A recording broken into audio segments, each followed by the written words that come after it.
Hi, boys and girls. How are you? So, since we are entering into our last week of school together, I wanted to have some special story time with you guys. And I have picked some of my very favorite books, either books we have already read this year that I thought were the ones that we enjoyed the most, or a few left that we didn't get a chance to read that I love to read.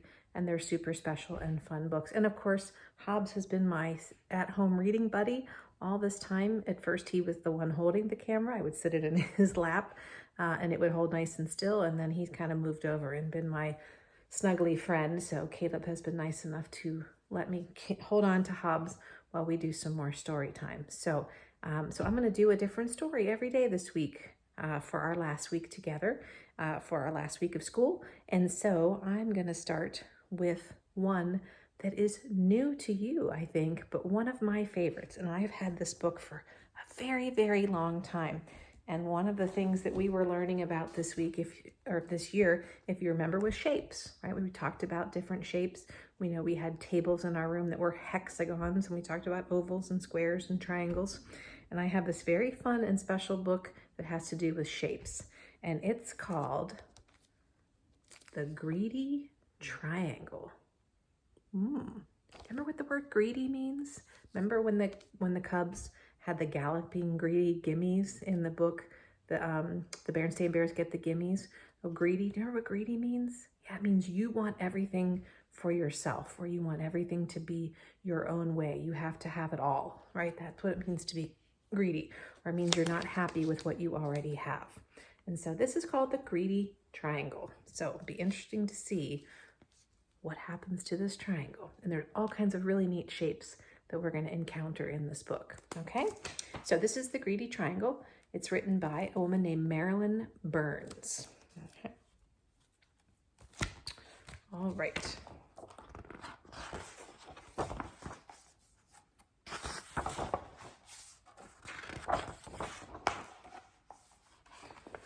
And I'm going to shift my camera just a little bit this way so that when I hold the pages up, I'm going to read it.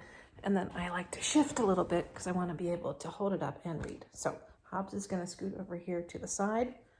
Thanks, Hobbs. Okay, everybody ready? All right, do you have a stuffed friend with you? It's always nice to sit with a stuffed friend or a blanket. All right, here we go. It says, once there was a triangle that was, as most triangles are, always busy. The triangle spent its time holding up roofs, supporting bridges, making music in the symphony orchestra, catching the wind for sailboats, being slices of pie and halves of sandwiches, and much, much more. Can you see all the triangles? Okay, right there he is. This was like the triangle that we used in Hickory Dickory Dock. Slice of pie is a triangle, half of a sandwich is a triangle, a sail on a sailboat, roofs of houses, right? And bridges shaped like triangles, right? All right, so that triangle is busy. The triangle's favorite thing, however, was to slip into place when people put their hands on their hips. That way, I always hear the best news, it said, which I can tell all of my friends. So boys and girls, if you put your hand on your hip, go ahead, do it. You'll see there's a triangle shape. Watch. So Mrs. McAdams, when I put my hand on my hip, triangle. There's a triangle shape, right? Okay, and that's where the triangle liked to be, because then he could hear people talk. And then he could tell interesting things to his friends. The triangle's friends liked hearing all of his news. And you can see they're all different shapes themselves. We're going to meet some of those shapes as we go. Okay.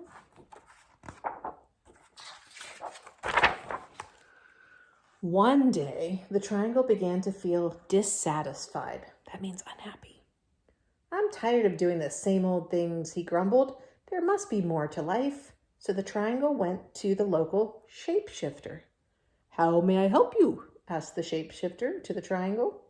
I think if I had just one more side and one more angle, said the triangle, my life would be so much more interesting. That's easy to do, said the shapeshifter. And poof, the shapeshifter turned the triangle into a quadrilateral. In other words, a square. So quadrilateral is another name for a square. That means all four sides are equal. Oh, wow, look at that. Well, life changed in a wonderful way. The quadrilateral was so happy with all the new things it could do. The quadrilateral could be a baseball diamond.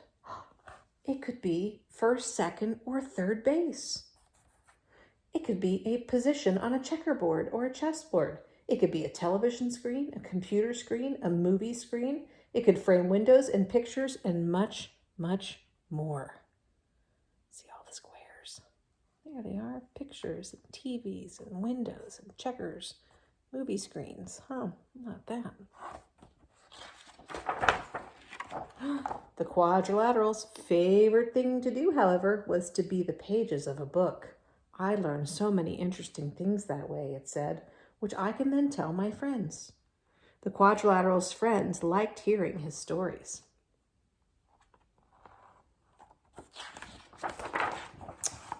But one day, the quadrilateral started to feel dissatisfied.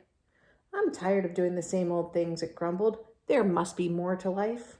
So the quadrilateral went back to the shapeshifter. How may I help you now? The shapeshifter asked the quadrilateral. I think if I had one more side and one more angle, then my life would be more interesting. That's easy to do. So poof, he turned the quadrilateral into a pentagon. Ooh, now he has 5 sides. 1, 2, 3, 4, 5. What kind of things are shaped like a pentagon? Oh, life changed in a wonderful way again. The pentagon was happy with all the new things it could do. On a baseball diamond, the pentagon could be home plate. It could be a section on a soccer ball.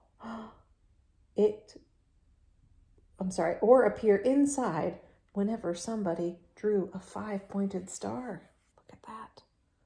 But the pentagon's favorite thing was to be the headquarters of the United States military near Washington, D.C. I hear all the top secrets that way, it said. It's too bad I can't tell them to my friends. And the Pentagon's friends started to feel left out. And there is a real building in Washington, D.C., boys and girls, called the Pentagon, and it's shaped just like that. After a while, time seemed to pass slowly for the Pentagon, and it became dissatisfied. Uh-oh, here we go again, huh, boys and girls? I'm tired of doing the same old things, it grumbled. There must be more to life. So the Pentagon went back to the shapeshifter. So, you're here again, the shapeshifter said. Now, what would you like? I think if I had one more side and one more angle, my life would be more interesting. That's easy to do, said the shapeshifter. And poof, he turned him into a hexagon. Does that look familiar, boys and girls? That's our tables in our classroom. 1, 2, 3, 4, 5, 6 sides. Hexagon. Ooh, what kind of things are shaped like a hexagon? Let's see. Oh, life changed in a wonderful way. The hexagon was so happy with all the new things it could do. The hexagon fit in a floor tile, in houses and patios, and fancy crackers at parties. Ooh, look at that. It worked as the socket of certain bolts and the prongs of certain wrenches. Wow. But the hexagon's favorite thing, however, was to be a cell in a beehive. I love watching the bees as they buzz in and out, said the hexagon. He spent so much time in the beehive, he was too busy to tell his friends. The friends really missed the hexagon and couldn't help but feel ignored. And again, the shape became restless and dissatisfied and unhappy with its life. Again and again, it went back to the shapeshifter for more sides and more angles. The shapeshifter agreed to turn it into one shape after another. So after a hexagon, it became a heptagon with 7 sides. Then an octagon, which would be like a stop sign with 8 sides. A nonagon with 9 sides. A decagon with 10 sides. Oh my goodness, and so on and so on and so on. Poof, poof, poof, poof. Finally, the shape had many, many sides and many, many angles.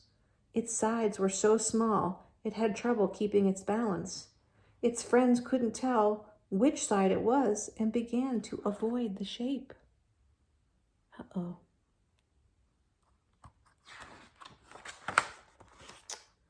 One day when the shape was going down a hill, it began to roll. Faster and faster it went, screeching around corners, crashing into fences and trees, colliding with bicycles, and terrifying the walkers.